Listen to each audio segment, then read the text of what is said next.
people from different walks of society. So I think every story, and there was a very long interview running into at least an hour of a video podcast. Can I please interview you? Nobody said no. You were more than eager to come and contribute to the social cause. And I think that was a moving story in itself. That person who is in their 20s, in their 30s, people I was interviewing in their 60s and 70s, were all eager to come and contribute. Having said that, let me also, and for the audience benefit, put a question report here, because what he does is very unique. He is the CEO, if I can correct me if I'm wrong, he's the CEO of understanding of his organization work is that they have the biggest they help attain these law firms or MNCs, the people with the legal network, reach their organization milestone. So my question to you, Nicholas, one, what prompted you to be in this field and say lawyers are the most difficult people when it comes to finding money? Thank you for saying that. I think because it asked what prompted us to venture into this. So this was originally the brainchild of Deepika Anand, who's the founder of ABB Consulting, and she had she worked with some various organizations, and she found this gap where she thought that managerial best practices attaining some sort of professionalization. So she found that gap, and she, after having she felt that those kind of practices, those kinds of professionalization could be replicated for several other firms who actually needed that level of support. See, in a large law firm, you already have the wherewithal, you have teams, you have elected as masters of their field, because there are so many aspects of branding when you think of law. Sir legal literature को लेकर के अभी जो बड़ा challenge है वो क्या है, और पहली बार तमाम चीज़ें हो रही हैं, तो लीगल में जिस तरह की चीज़ें चल रही हैं उसके लिए उसको आप कैसे देखते हैं? देखिए, हम एक प्रकाशक हैं, कानून की पुस्तकों के, लॉ बुक्स के पब्लिशर हैं हम लोग, और हम ये देख रहे हैं काफ़ी कुछ सालों से कि जो किताबों की जो एक ज़रूरत होती थी, या जिस तरह से किताबें इस्तेमाल की जाती थी, प्रयोग में लाई जाती थी, वो धीरे धीरे लोगों की उसमें रुचि कम हो रही है। बहुत से लोग आजकल ऑनलाइन सॉल्यूशंस, इंस्टेंट सॉल्यूशंस ढूंढते हैं, रेफरेंस के लिए यूज़ करते हैं। किताबें जिस तरह एंड टू एंड पढ़ी जाती थी उस तरह से नहीं पढ़ी जा रही हैं।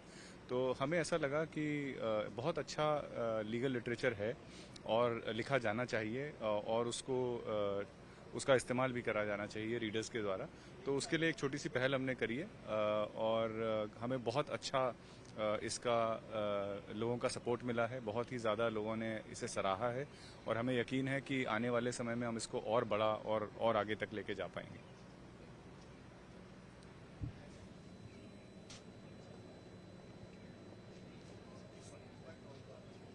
शुरुआत हो रही है विधि उत्सव की, बहुत सारे उत्सव होते रहे हैं, व्यापार मेला, बहुत सारी चीज़ें होती हैं। विधि उत्सव कितना इम्पोर्टेंट है और क्या भूमिका है इसकी? देखिए, हम लोग इवेंट्स करते रहे हैं, हम लोग पब्लिशिंग से बहुत वर्षों से जुड़े रहे हैं, और हमने ये देखा कि जो इवेंट्स नॉर्मली किए जाते हैं वो बहुत टेक्निकल सेशंस होते हैं, बहुत ज़्यादा रिगरस होते हैं, और ऑडियंस बहुत दिन के बाद थक जाती हैं। तो हमें लगा कि क्यों ना हम बेस्ट ऑफ लिटरेचर फेस्टिवल और बेस्ट ऑफ लीगल इवेंट्स को एक साथ लेके आएँ लीगल फ्रेटर्निटी के लिए। तो विधि उत्सव हमारी एक छोटी सी पहल है उस दिशा में, और हमें ऐसा लगता है कि इस प्रयोग से, इस तरह के नए एक इवेंट की संरचना से बहुत लोगों को बहुत दूर तक ये संदेश जाएगा। इस विधि उत्सव में कानून के जो विषय हैं उन पर तो चर्चा हो ही रही है, उसके अलावा पुस्तकों पर चर्चा हो रही है, और लेखकों के साक्षात्कार हो रहे हैं। हमने एक डिस्प्ले लगाया है जहां प्रकाशकों ने अपनी कानून की किताबें और कुछ मर्चेंडाइज वहां डिस्प्ले में करी है, और हमारे 2 सेशंस एक साथ चल रहे हैं। इसके अलावा हमने इसमें लिटरेचर के, कल्चर के कुछ एलिमेंट्स ऐड किए हैं, जैसे पोएट्री है, इसमें दास्तान गोई है, इसमें स्टैंड अप कॉमेडी है, इसमें म्यूजिकल परफॉर्मेंस है, और हम पहली बार विधि सम्मान, एक रिकॉग्निशन जो स्टॉलवर्ट लीगल लॉयर्स हैं, जो बहुत लेजेंडरी लॉयर्स हैं, उनके लिए हम एक विधि सम्मान इस बार इंट्रोड्यूस कर रहे हैं, और हम उनको ऑनर करने की कोशिश कर रहे हैं। Thank you.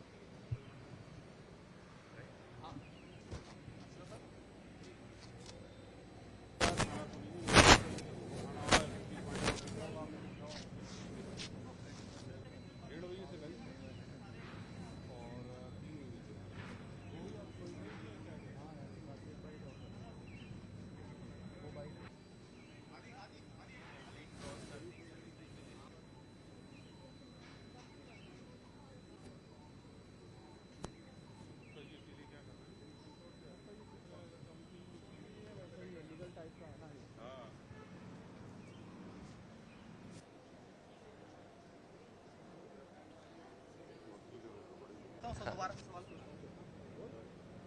Sir, legal challenges बहुत सारे बढ़ रहे हैं, नए नए कोर्स आ रहे हैं, ऑनलाइन तमाम चीज़ें शुरू हो गई हैं। क्या किस तरह के बड़े चैलेंजेस हैं और उनसे कैसे निपटा जा सकता है? ठीक है, पहला चैलेंजेस ज़्यादा है। चैलेंजेस में पहला चैलेंज है कि इंफॉर्मेशन ओवरलोड है। क्या 10-20 साल पहले जो पालकी वाला का किताब लिखे हैं, उसी समय the challenge was in bringing information. अभी चैलेंज है कि ज़्यादा इंफॉर्मेशन है, इसमें करेक्ट इंफॉर्मेशन, अप्रोप्रिएट इंफॉर्मेशन कैसे निकलना है। That is where literature comes in. Literature का पुराना किताब, पुराना I mean social media, websites, ऐसा में what they do is they copy and paste. Judgement सारा है, जजमेंट में 2-15 बस passages they copy and paste. ये अगर इतना कॉपी एंड पेस्ट है तो समझना मुश्किल है। So the challenge is how do you simplify. और सिंप्लीफाई के there is a saying in American bar, hard writing का मतलब इजी रीडिंग और इजी राइटिंग का मतलब हार्ड रीडिंग। तो this is the primary challenge which everybody must address. जिस तरीके से ये उत्सव शुरू हुआ है, पहली बार ऐसा शुरू हाँ, हुआ है, हाँ। बहुत सारे व्यापारिक उत्सव और दूसरे उत्सव तो जरूर देखे हैं, लेकिन इस तरह ये पहला फेस्टिवल है जिस तरह नजर आया है। क्या कुछ आउटपुट इससे निकलेगा और कितना ये कंट्रीब्यूट कर सकेगा? मेरा मन में कंट्रीब्यूशन ज़्यादा होगा, क्योंकि लीगल लिटरेचर और लीगल लिटरेचर का ऑडियंस अलग है। ये फिक्शन नॉन फिक्शन जैसा नहीं है। दिस इज बहुत फोकस्ड है, और फोकस्ड का है तो audience expect something to be useful. This is the appropriate. और यहाँ पे पहला बार we are focusing attention on a new segment of information. क्या और इस इंफॉर्मेशन में you don't have story writing जैसा नहीं है। तो फैक्ट्स है, लॉ है, कानून है, समझाना है। That is the good thing about this. And in the same platform, we are bringing together speakers on law, writers on law, readers on law, practicing lawyers, or corporate clients. That is the new thing about this. Sir, your good name, sir? Ramakrishnan V. Raghavan, senior advocate, मैं barrister भी हूँ। Thank you.